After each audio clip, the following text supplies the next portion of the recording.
Acclamer pour Jésus. Tu acclames pour ton Dieu, nous acclamons pour le roi des rois, nous acclamons pour les seigneurs des seigneurs. Acclame pour ton Dieu, tu peux pousser des cris de joie. Gloire, gloire, gloire, gloire, gloire à Jésus. Amen. Dans son palais, tout s'écrit. Oh, dans son palais, tout s'écrit. Gloire à Dieu, prenons nos places. Que le nom de l'Éternel soit glorifié. Je vous salue tous dans le nom puissant de Christ Jésus. Amen. Je rends grâce à Dieu de l'opportunité qu'il m'a accordé de pouvoir se tenir encore devant vous cet après-midi. Que son nom soit glorifié. Amen. Amen. Que Dieu soit loué aussi à cause de ta présence en ces lieux. Gloire à Dieu, sans plus tarder, nous prenons nos Bibles. Nous sommes dans le livre de l'Évangile selon Jean. Jean 1, verset 23. Jean 1, 23. Amen. Amen. Nous sommes toujours dans notre thème comment tailler ta destinée.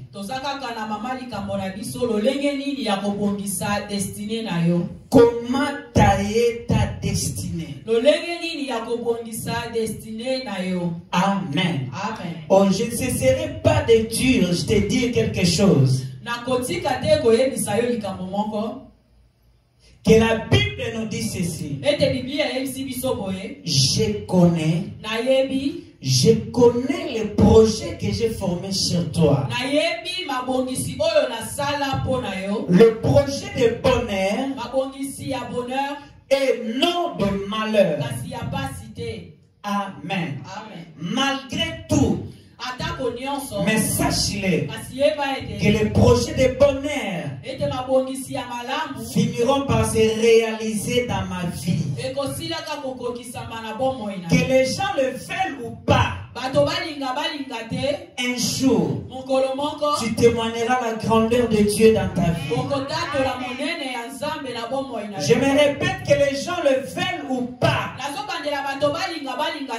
un jour, même pas aujourd'hui, même pas demain, mais je te dis ceci, un jour, tu témoigneras sa grandeur dans ta vie, car il est fidèle. Amen. Amen.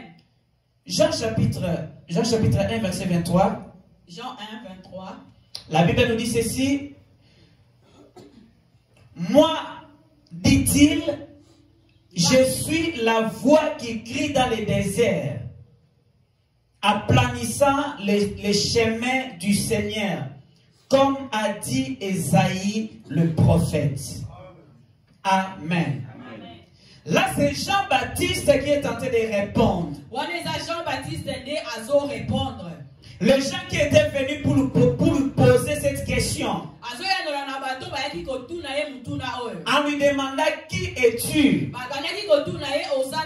Et Jean leur avait répondu, je suis la voix. Si tu ne connais pas ce que tu es, tu ne pourras jamais tailler ta destinée. Tu peux passer ce monde comme tout le monde. Il est très important que tu puisses connaître ce que tu es. Qui es-tu? Je suis la voix. Je suis la voix.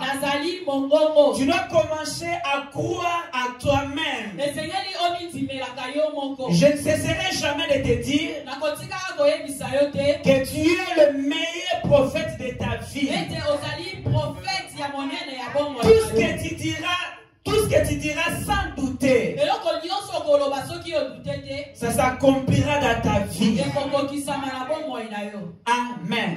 Si tu veux tailler ta destinée, tu dois savoir qui tu es. Jésus devant la tombe de Lazare, la voix est allée ressusciter Lazare. Il était là au sépulcre de Lazare.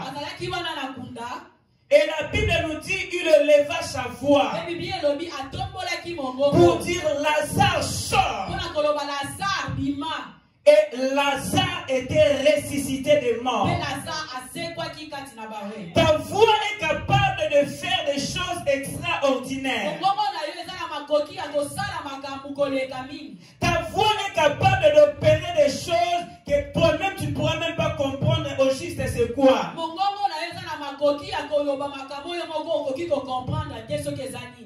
Amen. Amen. Oh, amen. Amen.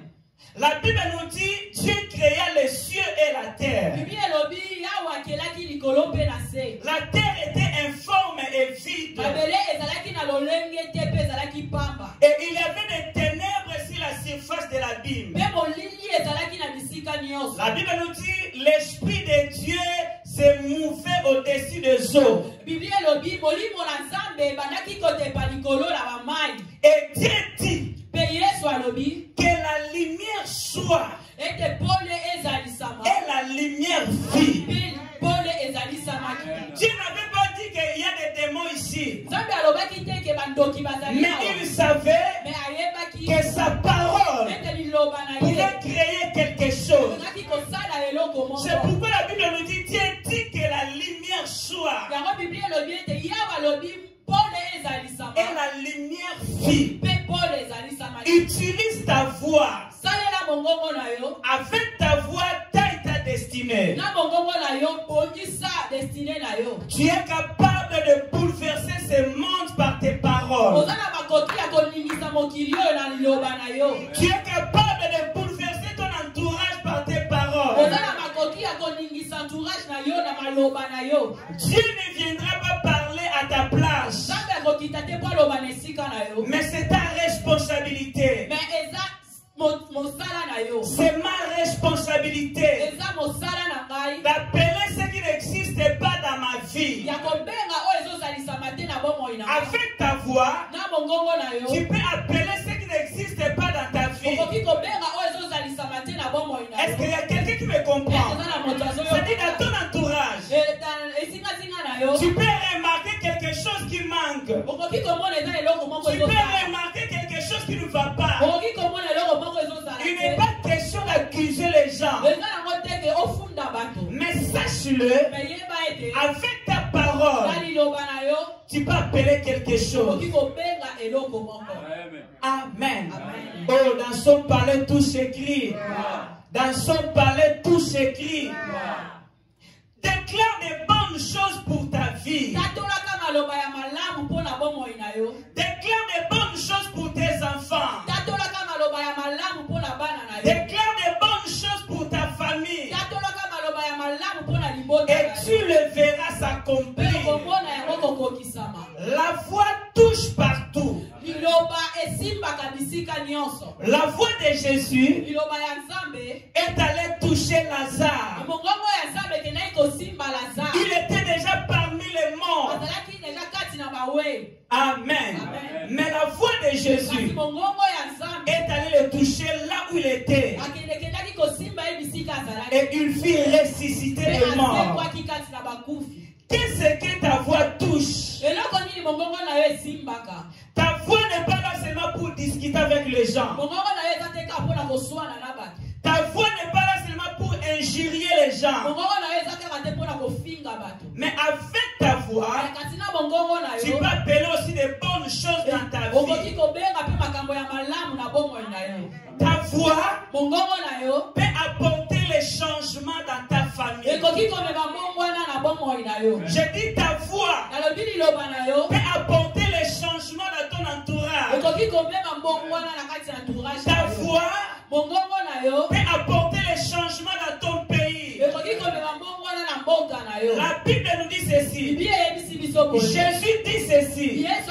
Ceux qui croient en moi feront les choses que je fais et ils en feront de plus grands. Ta voix peut ressusciter les morts. Ta voix peut communiquer la vie. Ta voix peut changer des situations. Utilise ta voix.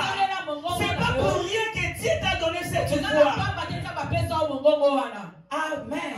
Est-ce que tu peux dire avec moi gloire au Seigneur? Est-ce que tu peux dire avec moi gloire au Seigneur? C'est lui qui croit en moi. Amen. On a dit le pasteur ou celui qui croit en Jésus? Non, c'est seulement les paroles des pasteurs qui vont s'accomplir. Seulement des prophètes, des archibishops. Amen. Y a-t-il quelqu'un qui croit en Jésus? Y a-t-il quelqu'un qui croit en Jésus? Il dit ceux qui croient en moi feront les choses que j'ai fait présentement et ils en feront de plus grands. Tu n'es pas n'importe qui. Tu peux opérer des grandes choses avec ta foi. Amen. Est-ce que tout le monde comprend l'amour?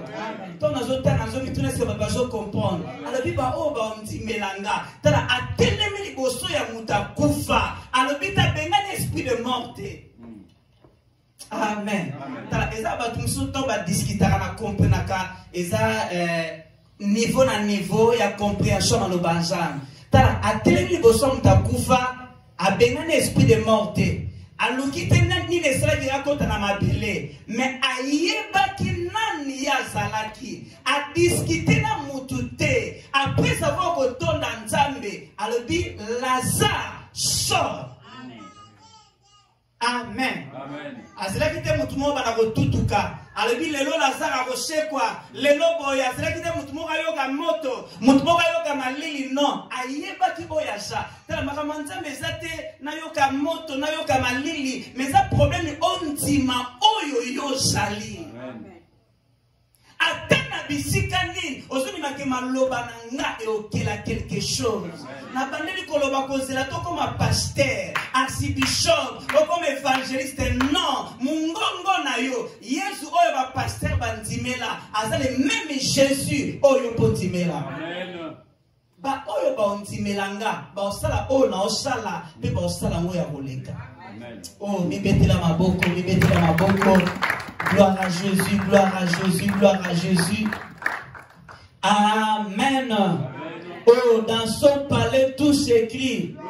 Si tu ne sais pas ce que tu es, tu ne pourras jamais tailler ta destinée. Tu n'as pas été créé pour la maladie. Tu n'as pas été créé pour être médiocre. Tu n'as pas été créé pour être malheureux. Amen. Voix na yo ezana makokia bobota lobiko. Jésus dans la barque, il avait utilisé sa voix pour calmer la tempête. Jésus avait tout fait avec sa voix. Il était Dieu. Et il ne pouvait pas mourir comme tout le monde. Mais pour que cela arrive,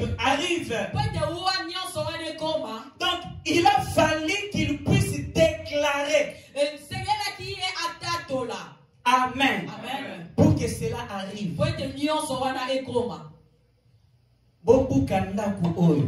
Après 3 jours dans sa nuit, dans ton amour, a déclaré a lobaki ndako bandako ebisa bango ezaki ndako etonga bali na maboka batute ezaki ndako ya nzoto na ye et yango mona koti na mabele après mikolmisa to seni a shepu c'est-à-dire akweko kufa te po kufa esingelaki abanda koloba a déclarer yango po maloba ni sani ekokisama.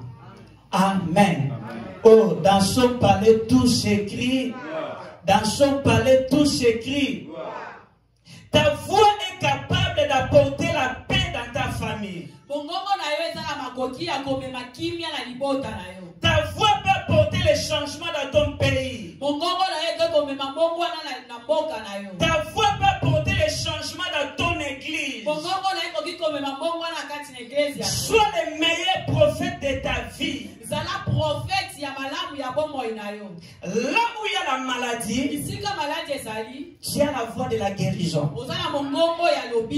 Est-ce qu'il y a quelqu'un qui me comprend? Je me répète pour te dire ceci. Là où il y a la maladie, toi tu as la voix de la guérison. Là où il y a l'échec, tu as la voix de la victoire. Là où il y a la mort, tu as la voix de la vie. Est-ce qu'il y a quelqu'un qui me comprend? Ce n'est pas Dieu qui viendra parler à ta place. C'est ma responsabilité. Là où il y a la malédiction, j'ai la voix de la bénédiction. Amen. Là où rien ne marche, avec ma voix, je peux le faire marcher. Est-ce qu'il y a quelqu'un qui me comprend? Est-ce que tu peux dire avec moi gloire au Seigneur? Là où il y a les ténèbres, tu as la voix de la lumière. Là où il y a la pauvreté, tu as la voix de la prospérité. C'est à toi que l'Éternel s'adresse cet après-midi. Dieu est avec toi, Mardochée. Dieu est capable de bouleverser ta vie. Dieu est capable de bouleverser ton entourage. Dieu est capable de changer les circonstances. L'Éternel est avec toi. Tu es capable. Tu es capable. Tu es capable. Avec ta voix, tu peux bouleverser ton entourage. Avec ta voix, tu peux porter la vie. Avec ta voix, tu peux porter la prospérité. Avec ta voix, tu peux porter la guérison. Tu es capable. Ne te sous-estime pas. Amen. Changer ma kamunalibota na mungongo na yo. Azebisa mutumo zamba zoebisa yo za capable. Oluka batu musu pourquoi? Eza batu musu te. Mais yo ne zamba temis na libota na yo po makambo ebongwana. Banda koloba makambo ko changer. Loba pona ndaku na yo. Loba pona ministère na yo. Loba pona mwasi na yo. Loba pona ndaku na yo. Amen. Pasteur, libota na biso kindokiza mankash. Gloire à Dieu. Na Bible na ngaba le Bible, celui qui est en vous est plus grand que celui qui est dans chez moi. Amen. Nana tina na yeba tusuki bandoki bazato bazate. Na yebi ke ona olobe osala mabo. Amen. Oh, tu mets les colonnes à bichon à boko, tu mets les colonnes à bichon à boko, tu mets les colonnes à bichon à boko. Gloire à Dieu, gloire à Dieu. Avec ta voix, parle. Crée des choses. Ne te minimise pas. Dieu est avec toi. Et il veut continuer à opérer de grandes choses. Avec la voix de qui? Avec ma voix. Amen. Amen. Tala ezana bato ba oluka ba mona luboko nzambe ba mona ngona ba ange te mais ba mona ngona nzela na yo. Amen. Mais ba mona ngo komaso na kangi monoko. Gloire à Dieu. Tout en geloko moko yo salisha biso. Prenons nos Bibles. Ézéchiel 37. Prends ta Bible rapidement.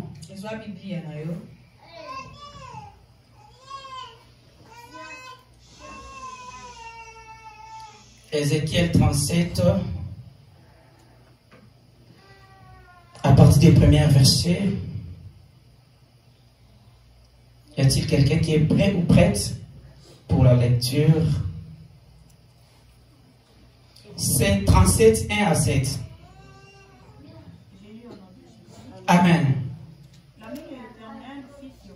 Le boko ya nzambe ezaki likolo na ngai. Kolo ameminga na molimo. Ameminga na bisika moko boye na lubwaku moko oyo etondaki na mikuwa. Il me fit passer auprès d'eux.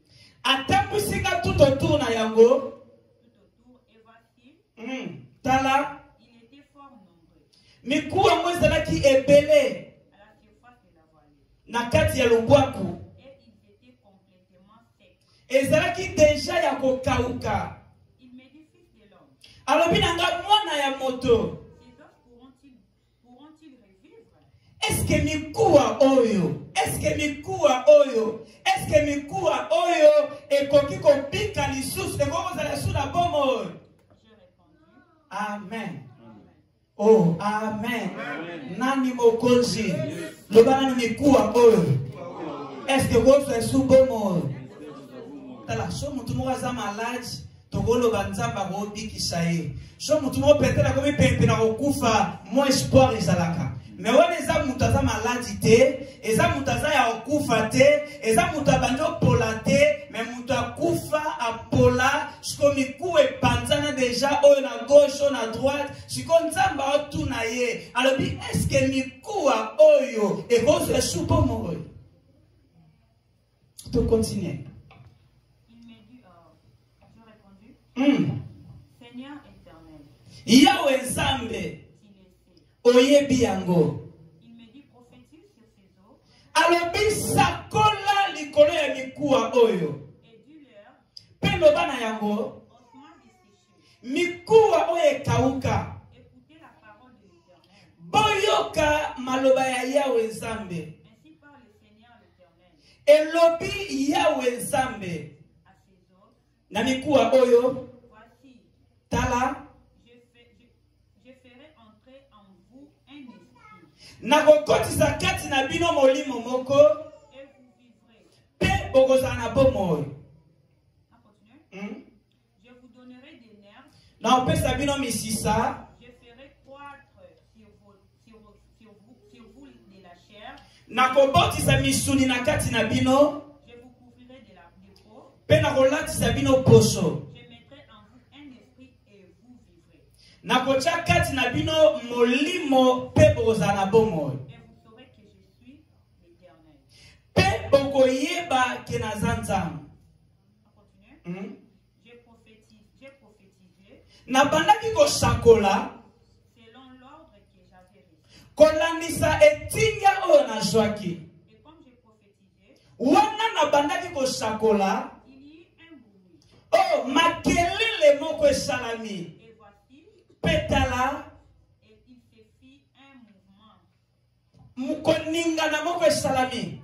Et les os s'approchèrent Mikuwa epusani esangani. les uns des autres. Moko pe mususu. Je regardais, Nabandaki kotala, et voici, petala. une heure vient des nerfs, Misisa ebotami, la chair crue, musuni ebotami, et la peau est couvrie par-dessus. pe poso eye ezipi yango. Mais il n'y avait point un nœud d'esprit.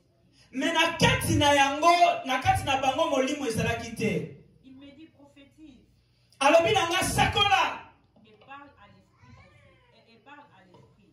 pe loba na molimo. Prophétise, Sakola, fils de l'homme, mwana na moto. et dis à l'esprit, Pe loba na molimo, ainsi parle le Seigneur l'Éternel. elobi Yahweh Nzambe. L'esprit Molimo, vient des 4 vents. yaka na ba 80 nyonso. Souffle sur ces morts Souffle na kati ya bakufi oyo. et qu'ils revivent. Pe bazonga na bomo.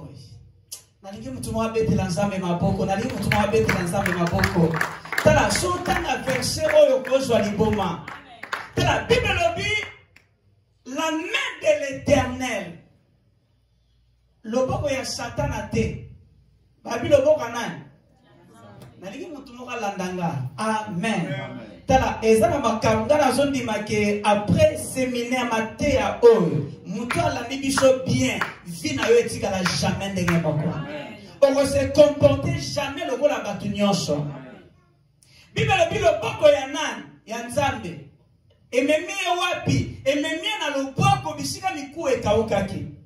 Mutu msoko oloba no oyo eza ba démon. Soki ezalaki Nzambe fome manga bisiko yo batu baja, bisiko yo mbongo eza, bisiko biloko eza ebele no, ngala mona eza Nzambe te. Non, Nzambe fala me manga na église moko ya munene. Non, Nzambe fala me manga na place moko eza bisika songolo no. Amen.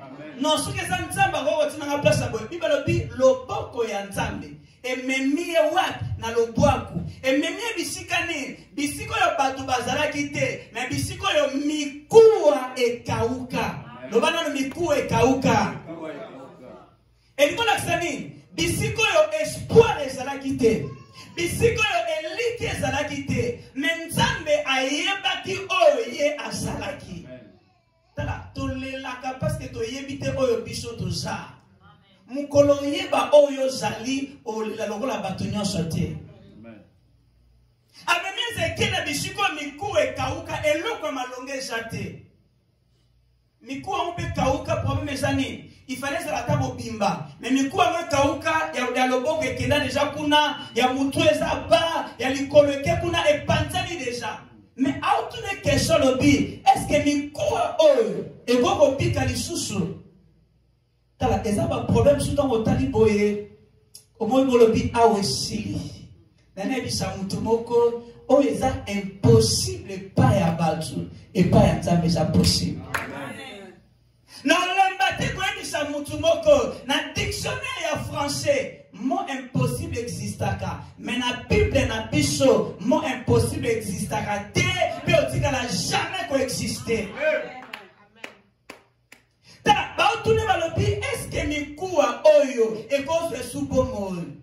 Est-ce que yo robota lisusu? Est-ce que vous piquez les sous-sous? Est-ce que si tu as changé les sous-sous? Est-ce que vous avez un sous-nengo zalaki? Ezekiel a tel alobi non.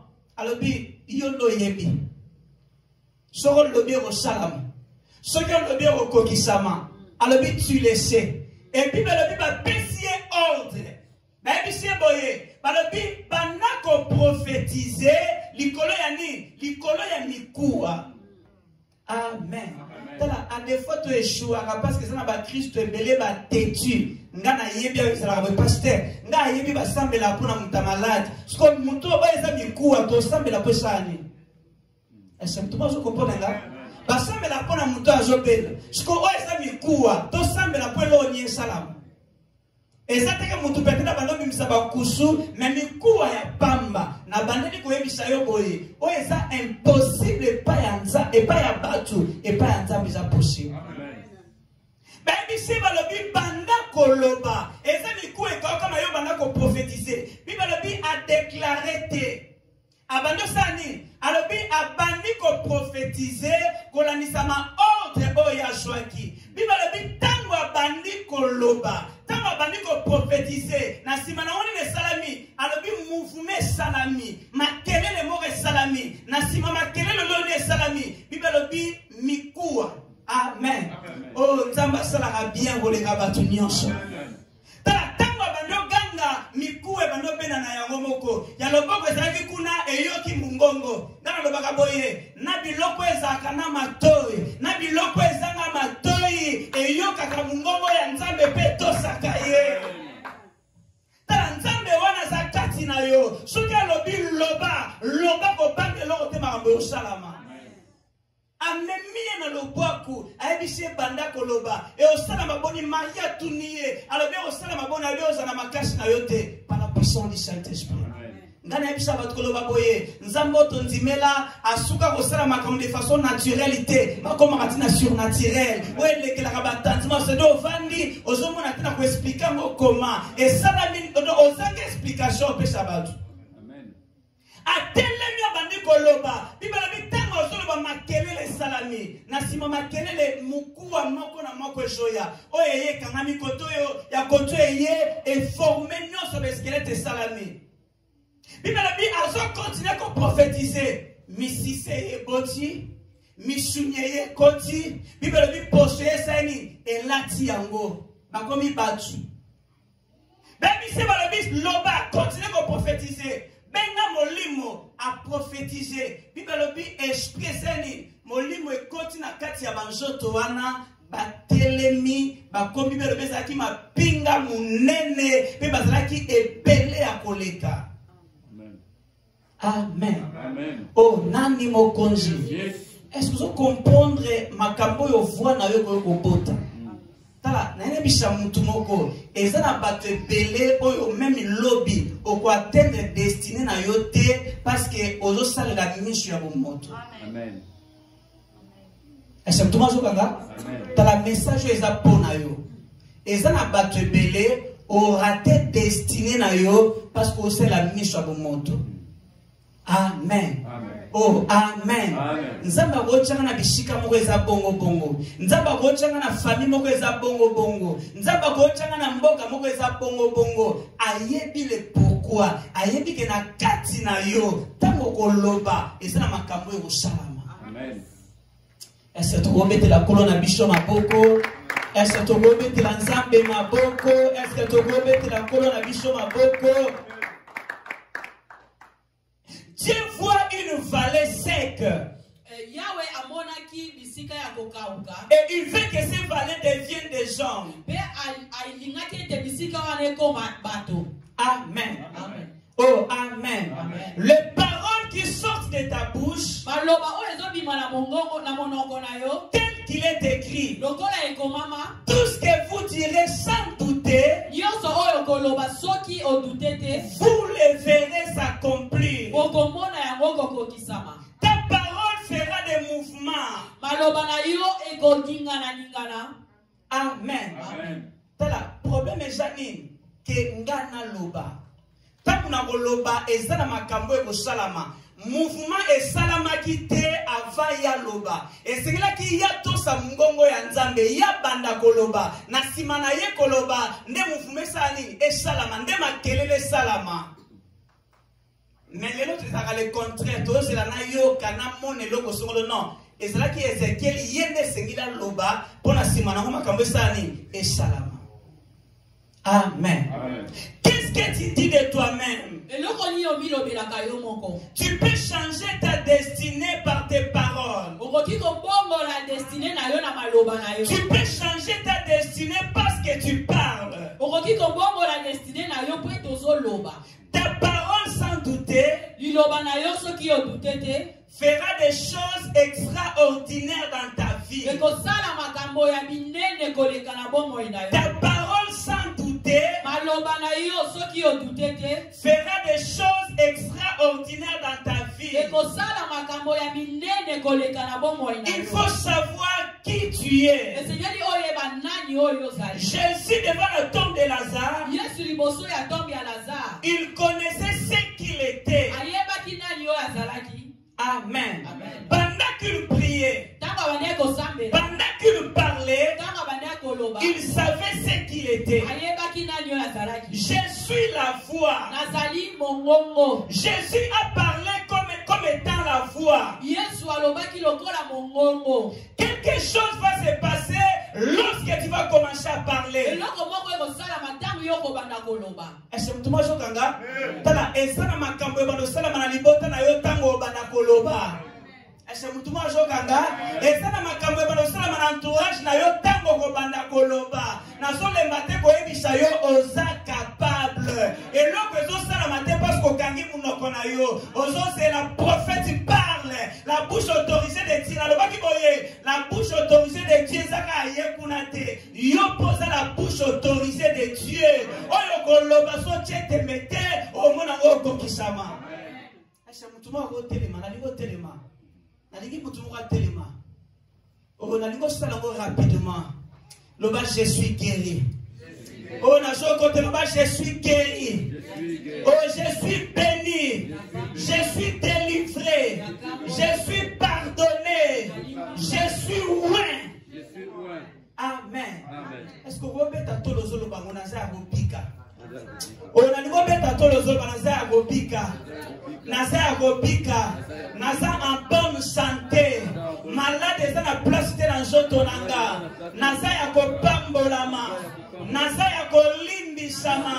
Naza yakokangolama. Naza yakokangolama. Natomi samina molimo santu. Au nom de acclamons pour les rois des rois, nous acclamons pour Jésus. Amen. Prenons nos places. Amen, amen. Amen, amen. Tout ce que vous direz sans douter, vous le verrez s'accomplir. Si rien ne marche dans ta vie, parle et les choses changeront. Tout ce que tu diras sans douter, tu le verras s'accomplir. N'accuse pas les gens. N'accuse pas les sorciers. N'accuse pas les oncles ou tes tantes. Mais lorsque rien ne marche dans ta vie, ton problème est de parler. Sache-le que ta bouche peut résoudre plusieurs situations. Ta bouche, tes paroles peuvent apporter des solutions. Chacun de nous est capable d'utiliser sa voix dans sa famille. Tu peux utiliser ta voix dans ta famille. Tu peux utiliser ta voix dans ton pays. Tu peux utiliser ta voix dans ton église. Dites les choses comme Jésus les disait. Amen. Il est écrit ceci, que les pauvres disent que Amen. Je suis riche.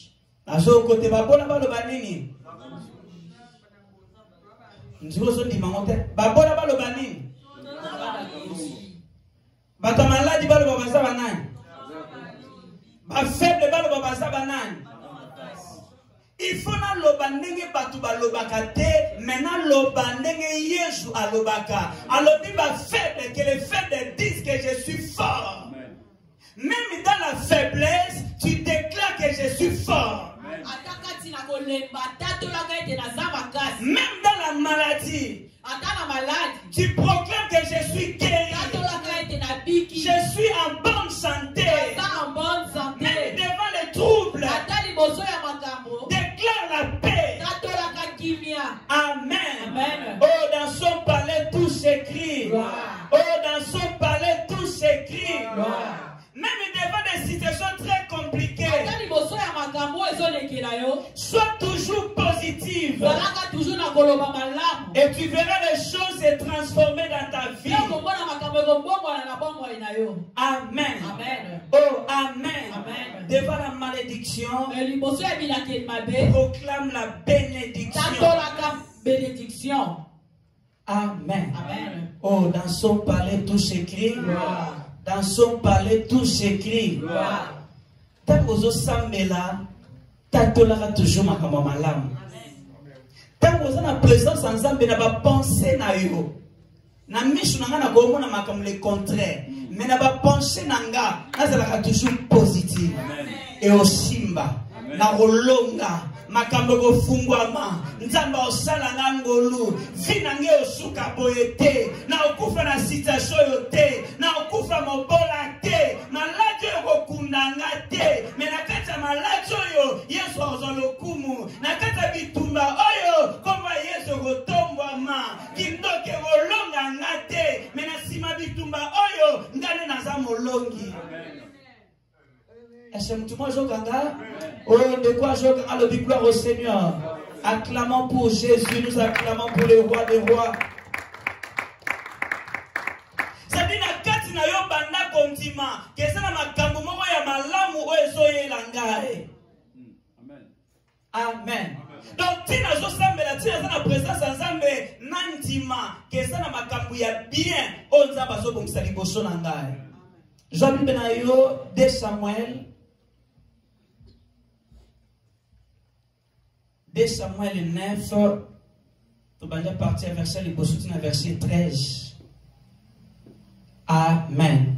Autant on a parce que tant a bicho vraiment et que mingi koleka toujours qu'il est rapide tout temps à point mon corps et nzambe ya makoki au pambola bicho 2 Samuel 9. Autant que l'eau comme que nous avons grâce à aux initiés ko pambola o jali bomo ya ndeko moko na biso. Amen. Oh, dans son palais, tout s'écrit. Joie Bible na yo.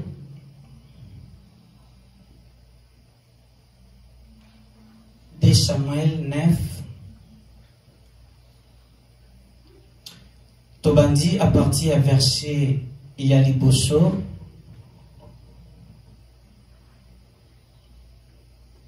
Non, Tobandi à partir à verset 3. On est comment attendre les bichons en rapide. 3 à 4. Nzamba grâce à Opambo la bichon. Le roi dit, n'y a-t-il plus personne de la maison de Saoul? On continue. Pour quelle chose envers lui de la bonté de Dieu?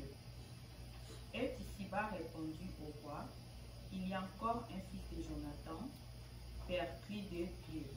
Amen. Amen. Voilà, donc rapidement, on a 2 Samuel toujours, 2 Samuel 5, verset 8.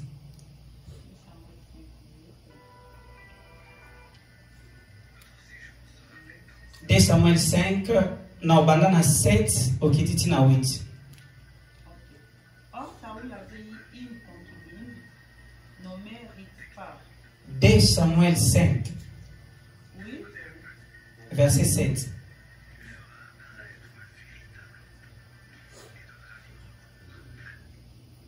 Amen. Mais David s'empara de la forteresse de Sion. C'est la cité de David.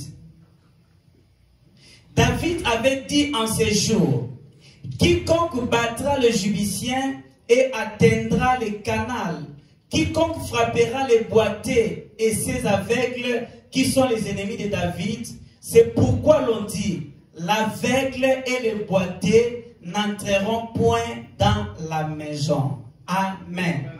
Nalingi ola nanga boy, nalingi ola nanga vraiment très bien. Nzamba grâce à aux ancêtres pour pambola bicho. Tokomi déjà na suka ya matea na bicho. Nalingi ola na bicho na bokebi. Nzamba grâce à pambola bicho. Bisika tochi kotanga. Bazo beta lisolo so tangi texte wana mobimba na yango. O comprendre malamu alliance. Oyo ndeko na biso Jonathan ayebaki na kosala na ndeko na biso David. Amen. Et na sima ya liwa ya Jonathan pe Saoul, Bible na biso tango David azui bokonzi. A se rappeler na alliance o basalaki na Jonathan. Et akomi koluka mutu moko ya libota ya Saoul oyo akoki kosala ye bolamu na tina ya nani ya Jonathan. Na likola na biso bien lobaki boye. Malgré où ils sont tout autour na yo, mais na kati ba pensée na yo, zala toujours positive. Banda toujours kondima kesa na makambo moko malamu jo yelangai. David azoluka mutu moko ya libota ya Saoul, oya koko sala ye bolamu. Mais mutu ya tikalaki na libota ya Saoul, kombo neza nani? Mephibosheth. Mais problème ezalaki nini? Ke mutu ya tikalaki abuka na makolo. Nzokande ezalaki na mibeko oyo chamaki. Mibeko ngo ezalaki ni ke babuate bagosa ni bakoko kota te na ndaku ya mokonzi. Sadi ndenga ezalaki wana pona ye silaki deja. Abana ko espérer loko moko te. Pona ye vi na ye shuki. Tala shuki pona batu ya ye shuki, mais pona nzambe na shuki te. Na Bible na nga balobi boye, sadi bisika oya batu eshukaka. Eza bishiko ya nzambe banaka. Amen. Yango tolobaka na vi na yo ba cha pointe. Liniki muto akocha pointe za nzamba Israël. Sadi pona Mephibosheth silaki deja eloka malongo ko osala mejate. Mais Bible lobi na biso batindi batu bakende ko lukaye. Malgré état oya zalaki, malgré abuka na makolo, mais roi a pesi ordre. Alobi boye bakende ko soye aya na ndaku ya nan ya mokonzi pe abana kolia na mesa moko na nan na mokonzi. Azaki na droit de ya okota na ndaku ya David. Est-ce que tout le nanga? Azaki na droit de ya okota na ndaku ya David. Mais eloko ni le pesi accessoire na ba penser na ye abako ni mateke tina okufa na otika la jamais kokota na ndaku ya mokonzi. Mais eloko ni salami à cause ya alliance oyo David asaki na Jonathan et pesi pesiye makoki ya okota na bisiko yo asala te loko mokote. Na likola nanga bien. Peut-être ça na mabe moko yo sala et empêcha ki omona bola mwanza et empêcha ko mona lipambo lisongolo. Bible dit tous ont péché et sont privés de la gloire de Dieu. Et koza na mabe moko pekisa ki omona nkembo ya Nzambe. Mena pokwa lelo nene bisha mutu moko boye. Kobanga eloko te parce que eza na alliance moko o esalama na ngomba Golgotha. Taye destiné na yo, confiance na yo, ezala na alliance o esalama na ngomba ya Golgotha. Siko question na ngeza boye, soki batu ya mokili, batu ya mabe, batu ya masumu a se rappeler na alliance wa sala kina mutu wa kufa déjà mais à cause ya alliance wana a kotisie na ndako mokonzi soki mutu wa masumu ako se rappeler na bolamo mutu moko sala kiye à combien plus forte raison Nzambe ya Israël oya pesa biso Yesu. Bible lobi na biso boye soki a pesa biso Jésus a opimela biso nini? Soit pesa o Yesu opimela nini? Na kati ya Yesu nyonso eza. Na kati ya Yesu pardon ya masumu ezali. Na kati ya Yesu bomo ya seko eza. Na kati ya Yesu lobiko ezali. Bible lobi na bapota na ye tosila kobika. Tala, na lobi boye, taye destiné na yo, foi na yo, ezala na alliance o esalama na ngomba Golgotha. Tala, alliance ezala makoki ya kosalela mutu makambo mutu ayebaki te. Alliance ezala makoki ya kolongola mutu na neya ememie quelque part. Alliance elandi Mephibosheth na Lodebar na zamba na suka kuna ebimisi ye ekovandisa ye na mesa ya kibokonzi. Na ebisa mutu moko eza na alliance esalama na ngomba Golgotha eza plus que oyo wana. O alliance esalama na ngomba Golgotha epesa yo lobiko. Alliance esalama na ngomba Golgotha epesa yo lipamboli. Alliance esalama na ngomba Golgotha epesa yo victoire. Bible bi mukolo wana lobi papa tout est accompli. Tala tango so tambolo so ndima boye a cause ya alliance wana ngana ko échoué. À cause de l'alliance esalama na ekulusu ngana malgré nyonso na boko mona tala pasi na biso ezani oyoka mutu azondima non bakoko na biso basalaka alliance papa na biso asalaka boye c'est-à-dire nazondima na alliance ya famille na biso mais nazondima te na alliance oyo Yesu Kristo asala na ekulusu. Bible lobi boye na ba oyo nyonso bandimeli ye na ba oyo nyonso bayambi ye apesi bango bokonzi ya okoma banani bana ya Nzambe. Mais ça n'a pas de bêtise au sambela mais antimakate qui a côté de la famille Nzambe. C'est tout moi jokanga tala alliance ya croix ezapona yo. Ozana droit ya bénédiction à cause ya musalo esalama na ekuluzu. Na lingi place ovandi obana kontima kesa na makamba malamu ezo elanga. Eza na ba surprise moko ezo selanga. Oza lokola mutu mo balaki mbongo balaki loko moko ya bien. Ça dit malgré son entourage na yo mais na kati na yo zondima eza na loko moko ya bien ezo elanga. Eza na surprise moko liboso nanga à cause ya alliance esalama na ngomba Golgotha. Na ko échoué parce que alliance à Golgotha ezali. Makambo telema ndeko telema mi pepe ya ndeko koko ya menga na ko échoué parce que alliance à Golgotha ezali. Oh le bana no alliance ezali. Oh na zoko te le bana no alliance ezali. Oh na zoko te le bana no alliance ezali. Ngana ko échoué parce que alliance ezali. Même si vous avez une barrière à cause de l'alliance au Kota. Quand même si vous avez une barrière à cause de l'alliance au Kota. Alliance est coulée contre le Bisiko Yondimakite. Alliance est le Kota na CPT de Misayo. Alliance est sale na yo. Makambo Yondimakite na bombo na yo. Alliance est coulée ezali. Oh, gloire à Dieu, gloire à Dieu. Nous avons grâce à Pambolama. Nous avons mutuboka telema. Nous avons kanga mishu na yo. Oh, gloire à l'agneau de Dieu. Gloire à ton nom, le Seigneur des Seigneurs. Naligo kanda mishuna yo, naligo réaliser présence à Zamba Israël. Naligo kaloko bazo le belo pour la deuxième fois. Nakati na yo.